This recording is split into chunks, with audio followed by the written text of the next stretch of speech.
ಎಲ್ರಿಗೂ ನಮಸ್ಕಾರ. ಅಕ್ಷಯ ತೃತೀಯನ ಯಾವ ದಿನ ಆಚರಣೆ ಮಾಡ್ತಾ ಇದ್ದೀವಿ ತಿಳಿಸ್ಕೊಡಿ ಅಂತ ಕೇಳಿ ಕೆಲವರು ಮೆಸೇಜ್ ಮಾಡಿದ್ರಿ, ಹಾಗಾಗಿ ವಿಡಿಯೋ ಶೇರ್ ಮಾಡ್ಕೊಳ್ತಾ ಇದ್ದೀನಿ. ಅಕ್ಷಯ ತೃತೀಯನ ಇದೇ ಸೋಮವಾರ 20ನೇ ತಾರೀಕು ಆಚರಣೆ ಮಾಡ್ತಾ ಇದ್ದೀವಿ. ಅಕ್ಷಯ ತೃತೀಯ ಪೂಜಾ ವಿಧಿವಿಧಾನ ಹಾಗೆ ಯಾವ ಸಮಯದಲ್ಲಿ ಪೂಜೆ ಮಾಡಬೇಕು ಅನ್ನೋದನ್ನು ಸ್ಕ್ರೀನ್ ಮೇಲೆ ಹಾಕಿರ್ತೀನಿ, ಪೂಜಾ ಸಮಯನ. ಹಾಗೆ ಅಕ್ಷಯ ತೃತೀಯ ದಿನ ಮಹಾವಿಷ್ಣು ಜೊತೆ ಮಹಾಲಕ್ಷ್ಮಿ ಪೂಜೆ ಮಾಡೋದ್ರಿಂದ ನಮ್ಮೆಲ್ಲ ಕಷ್ಟಗಳು ಕೂಡ ಕಳೆಯುತ್ತೆ. ಈಗ ಪೂಜಾ ವಿಧಾನನ ನೋಡೋಣ. ಮೊದಲಿಗೆ ನಾನಿಲ್ಲಿ ದೇವ್ರ ಮನೆಯಲ್ಲಿ ಒಂದು ಪೀಠ ಹಾಕ್ಕೊಂಡು ಪೂಜೆ ಮಾಡ್ತಾ ಇದ್ದೀನಿ. ಅಥವಾ ನೀವು ದೇವ್ರ ಮನೆಯಲ್ಲೇ ದೇವ್ರ ಫೋಟೋಗೆ ನೀವು ಪಕ್ಕದಲ್ಲಿ ಅಕ್ಷಯ ಪಾತ್ರನಿಟ್ಟು ಪೂಜೆ ಮಾಡ್ತೀನಿ ಅಂದರೂ ಕೂಡ ಆಗುತ್ತೆ. ಅಥವಾ ನಡು ಮನೆಯಲ್ಲಿ ಪೂರ್ವ ದಿಕ್ಕಿಗೆ ಒಂದು ಪೀಠ ಹಾಕ್ಕೊಂಡು ಕೂಡ ಪೂಜೆ ಮಾಡ್ಕೋಬೋದು. ಮೊದಲು ನೆಲನೆಲ್ಲ ಅರಿಶಿನ ನೀರು ಅಥವಾ ಗಂಜಲ ಹಾಕಿ ಶುದ್ಧ ಮಾಡಿಕೊಂಡು ಮಾವಿನೆಲೆ ಇಟ್ಟಿದ್ದೀನಿ. ನಿಮಗೆ ಮಾವಿನೆಲೆ ಸಿಕ್ಕರೆ ಮಾವಿನೆಲೆ ಇಡ್ಬೋದು. ನೆಲ ಒರೆಸ್ಕೊಂಡು ರಂಗೋಲಿ ಇಟ್ಟು ಅರಿಶಿನ ಕುಂಕುಮ ಇಟ್ಟು ಒಂದು ಹೂವನ್ನ ಇಟ್ಟು ನೀವು ದೇವ್ರನ್ನ ಪ್ರಾರ್ಥಿಸ್ಕೊಂಡು ಒಂದು ಪೀಠ ಹಾಕ್ಕೊಳ್ಳಿ. ಪೀಠನ ಕೂಡ ಮೊದಲೇ ನಾನು ಚೆನ್ನಾಗಿ ತೊಳೆದು ಅದ್ರ ಮೇಲೆ ಅರಿಶಿನ ನೀರಿಂದ ಮತ್ತೆ ಶುದ್ಧ ಮಾಡ್ಕೊಳ್ತಾ ಇದ್ದೀನಿ. ಅರಿಶಿನ ನೀರಿಂದ ಶುದ್ಧ ಮಾಡಿಕೊಂಡು ಮಣೆ ಮೇಲೆ ಹಾಸ್ಕೊಳ್ತಾ ಇದ್ದೀನಿ. ಯಾವ ಬಣ್ಣದಾದರೂ ಹಾಕ್ಕೋಬೋದು, ಬಟ್ಟೆ ಶುದ್ಧವಾಗಿರಬೇಕು ಅಷ್ಟೇ. ಈಗ ಬಟ್ಟೆನ ಮಣೆ ಮೇಲೆ ಹಾಸ್ಕೊಂಡು ಅಕ್ಕಿ ಹರಡ್ತಾ ಇದ್ದೀನಿ ದೇವ್ರ ವಿಗ್ರಹಗಳು ಇಟ್ಕೊಳ್ಳೋಕ್ಕೆ.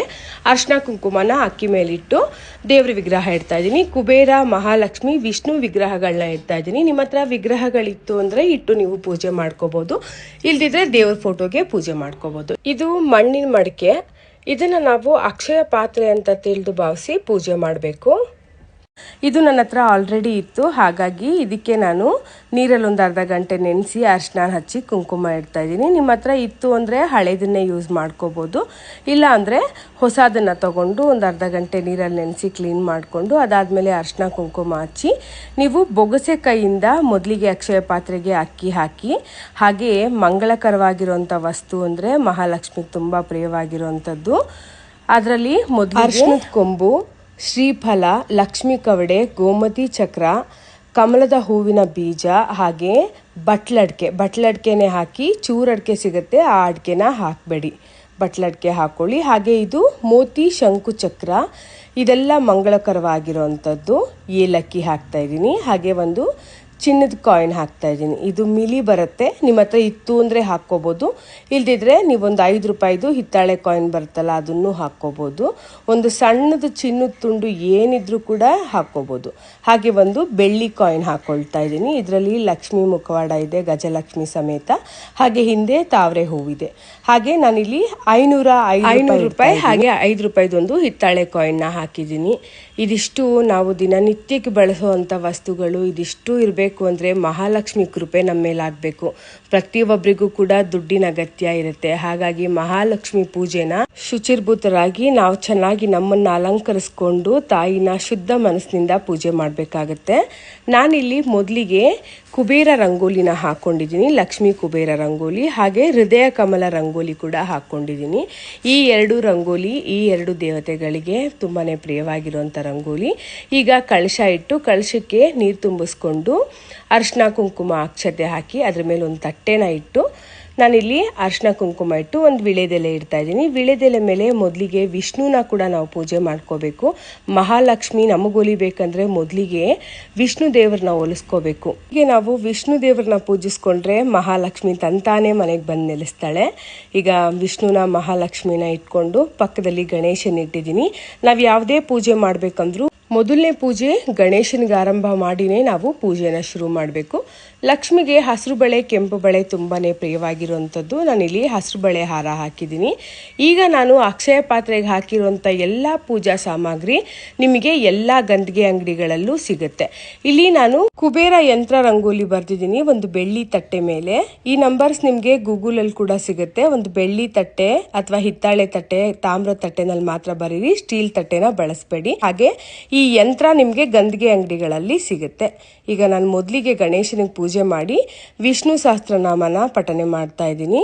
ವಿಷ್ಣು ಸಹಸ್ರನಾಮ ಆದಮೇಲೆ ಲಕ್ಷ್ಮೀ ಅಷ್ಟೋತ್ತರ ನಾಮಾವಳಿನ ಪಠನೆ ಮಾಡ್ತಾ ಇದ್ದೀನಿ. ಗುಲಗಂಜಿನ ತಾಯಿಗೆ ನಾನು ಅರ್ಚನೆ ಮಾಡ್ತಾ ಒಂದೊಂದೇ ಹೆಸರು ಹೇಳ್ತಾ ಮುತ್ತು, ಹವಳ, ಗುಲಗಂಜಿನ ಮಹಾಲಕ್ಷ್ಮಿಗೆ, ಅರ್ಚನೆ ಮಾಡ್ಕೊಳ್ತಾ ಇದ್ದೀನಿ.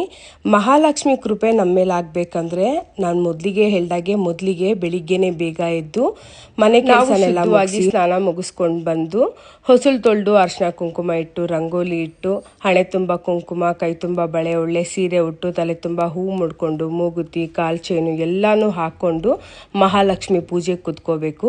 ಮಹಾಲಕ್ಷ್ಮಿ ಪೂಜೆ ಮಾಡಬೇಕಂದ್ರೂ ನಾವು ಕೂಡ ಮಹಾಲಕ್ಷ್ಮಿಗೆ ಹೇಗೆ ಅಲಂಕಾರ ಮಾಡ್ತೀವೋ ಅಷ್ಟೇ ಚೆನ್ನಾಗಿ ನಾವು ಅಲಂಕಾರ ಮಾಡಿಕೊಂಡು ಪೂಜೆ ಕೂತ್ಕೋಬೇಕು. ಹಾಗೆ ಅಕ್ಷಯ ತದಿಗೆ ದಿನ ಚಿನ್ನ ಬೆಳ್ಳಿ ಏನೇ ತಗೊಂಡ್ರು ದುಪ್ಪಟ್ಟಾಗುತ್ತೆ ಅಂತಾರೆ. ಸಾಧ್ಯ ಆದರೆ ಒಂದು ಚಿನ್ನದ ಮೂಗುತಿನೋ ಅಥವಾ ಒಂದು ಜೊತೆ ಕಾಲು ಚೈನೋ ಸಾಧ್ಯ ಆಯಿತು ಅಂದರೆ ತಗೊಳ್ಳಿ. ಅದು ತಗೊಂಡ್ರೆ ಅವತ್ತಿನ ದಿನ ಅದು ದುಪ್ಪಟ್ಟಾಗುತ್ತೆ ಅನ್ನೋ ವಾಡಿಕೆ ಇರೋದ್ರಿಂದ ಮನೆಗೆ ತುಂಬಾ ಒಳ್ಳೆಯದು ಅವತ್ತಿನ ದಿನ ಏನೇ ತಗೊಂಡ್ರು ಅಂತ ಹೇಳಿ ಅವತ್ತಿನ ದಿನ ಎಲ್ಲರೂ ಕೂಡ ಚಿನ್ನ ಬೆಳ್ಳಿ ತಗೊಳ್ತಾರೆ. ಒಂದು ವೇಳೆ ಅದನ್ನೆಲ್ಲ ತಗೊಳ್ಳೋಕ್ಕಾಗೋದೇ ಇಲ್ಲ ಅನ್ನೋ ಅಂಥವ್ರು ಮಂಗಳಕರವಾಗಿರುವಂಥ ವಸ್ತು ಪ್ರತಿ ಶುಕ್ರವಾರ ಕೂಡ ನಾವು ಉಪ್ಪನ್ನ ಮನೆಗೆ ತೊಗೊಂಡು ಬಂದರೆ, ಹಾಗೆ ನಾಳೆ ಅಕ್ಷಯ ತದಿಗೆ ದಿನ ಕಲ್ಲುಪ್ಪು, ಧನಿಯಾ, ಒಣಮೆಣಸಿನ್ಕಾಯಿ, ಅಕ್ಕಿ ಇದನ್ನೆಲ್ಲ ತೊಗೊಂಡು ಬಂದರೆ ತುಂಬ ಒಳ್ಳೆಯದು. ಹಾಗೆ ಮಂಗಳಕರವಾಗಿರುವಂಥ ವಸ್ತು ಅರ್ಶಿನದ ಕೊಂಬು, ಅರಿಶಿನ, ಕುಂಕುಮ, ಲಕ್ಷ್ಮಿ ಕವಡೆ, ಗೋಮತಿ ಚಕ್ರ, ಲಕ್ಷ್ಮಿ ಬಳೆಗಳು ಇದನ್ನೆಲ್ಲ ಮನೆಗೆ ತೊಗೊಂಡು ಬಂದರೆ ತುಂಬಾ ಒಳ್ಳೆಯದು. ಯಾಕಪ್ಪ ಅಕ್ಷಯ ತದಿಗೆಗೆ ನಾವು ಇಷ್ಟೊಂದು ಮಹತ್ವ ಕೊಡ್ತೀವಿ ಅಂದರೆ, ನಾಳೆ ಅಕ್ಷಯ ತದಿಗೆ ದಿನ ಪರಶುರಾಮರು ಹುಟ್ಟಿರೋಂಥ ದಿನ, ಹಾಗೆ ವ್ಯಾಸ ಮಹಾಮುನಿಗಳು ಗಣೇಶನ ಕೈನಲ್ಲಿ ಮಹಾಭಾರತನ ರಚಿಸಿರೋಂಥ ದಿನ, ಸೂರ್ಯದೇವರು ಪಾಂಡವರಿಗೆ ಅಕ್ಷಯ ಪಾತ್ರೆನ ಕರುಣಿಸಿರೋಂಥ ದಿನ ಅಂತ ಕೂಡ ಕರೀತಾರೆ. ಹಾಗೆ ಶ್ರೀಕೃಷ್ಣ ದ್ರೌಪದಿ ಮನೆಗೆ ಊಟಕ್ಕೆ ಹೋದಾಗ ದ್ರೌಪದಿ ಅಡುಗೆ ಎಲ್ಲ ಖಾಲಿಯಾಗಿದೆ ಅಣ್ಣ, ಊಟ ಏನೂ ಇಲ್ಲ ಅಂತಾರೆ. ಆಗ ಕೃಷ್ಣ ಪಾತ್ರೆ ತೊಗೊಂಡು ಬಮ್ಮ, ಏನಾದರೂ ಉಳಿದಿದೆಯಾ ನೋಡೋಣ ಅಂತ ಹೇಳ್ತಾರೆ. ದ್ರೌಪದಿ ಪಾತ್ರೆ ತೊಗೊಂಡು ಬಂದಾಗ ಒಂದೇ ಒಂದು ಅಗಳ ಅನ್ನ ಇರುತ್ತೆ, ಅದು ಅಕ್ಷಯ ಪಾತ್ರೆ ಆಗಲಿ ಅಂಥೇಳಿ ಸ್ವಾಮಿ ಕರುಣಿಸಿರೋ ದಿನ ಅಂತ ಕೂಡ ಕರೀತಾರೆ. ಹಾಗಾಗಿ ನಾವು ರಾತ್ರಿ ಹೊತ್ತು ಮನೇಲಿ ಅಡುಗೆ ಮಾಡಿದಾಗ ಪೂರ್ತಿ ಪಾತ್ರೆನ ತೊಳೆದಿಡಬಾರ್ದು, ಸ್ವಲ್ಪ ಅನ್ನ ಇಟ್ಬಿಟ್ಟಿಡಬೇಕು ಅನ್ನೋ ವಾಡಿಕೆ ಇದೆ. ಹೀಗೆ ತುಂಬಾ ವಿಶೇಷವಾಗಿರುವಂಥ ದಿನದಲ್ಲಿ ಇದು ಕೂಡ ಒಂದು ಅಕ್ಷಯ ತದಿಗೆ ದಿನ. ಇವತ್ತಿನ ದಿನ ನಿಮಗೆ ಸಾಧ್ಯ ಆಗೋ ಮಟ್ಟಿಗೆ ದೇವ್ರಿಗೆ ಪೂಜೆ ಮಾಡಿ, ದೇವಸ್ಥಾನಕ್ಕೆ ವಿಷ್ಣು ಸಹಸ್ರನಾಮ ಪಠನೆ ಮಾಡಿ, ಲಕ್ಷ್ಮೀ ಸಹಸ್ರನಾಮನ ಪಠನೆ ಮಾಡಿ. ನಾನಿಲ್ಲಿ ದೇವರಿಗೆ ಸಬ್ಬಕ್ಕಿ ಪಾಯಸ, ಬಾಳೆಹಣ್ಣಿನ ನೈವೇದ್ಯ ಮಾಡಿದ್ದೀನಿ. ನಿಮ್ಗೆ ಏನು ನೈವೇದ್ಯ ಅನುಕೂಲ ಆಗುತ್ತೋ ಅದನ್ನು ನೀವು ಮಾಡ್ಕೋಬಹುದು.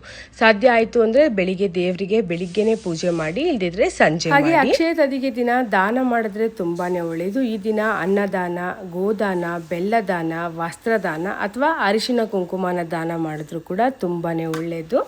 ಹಾಗೆ ಸೋಮವಾರ ನಾವು ಆಚರಣೆ ಮಾಡ್ತಾ ಇರೋದ್ರಿಂದ ಮಂಗಳವಾರ ನೀವು ಕಳಶನ ಕದಲಿಸ್ಬೇಡಿ, ಬುಧವಾರ ನೀವು ಕಳಶನ ಕದಲಿಸ್ಕೋಬೋದು. ವಿಡಿಯೋ ಇಷ್ಟ ಆದರೆ ಲೈಕ್ ಮಾಡಿ. Thank you so much for watching.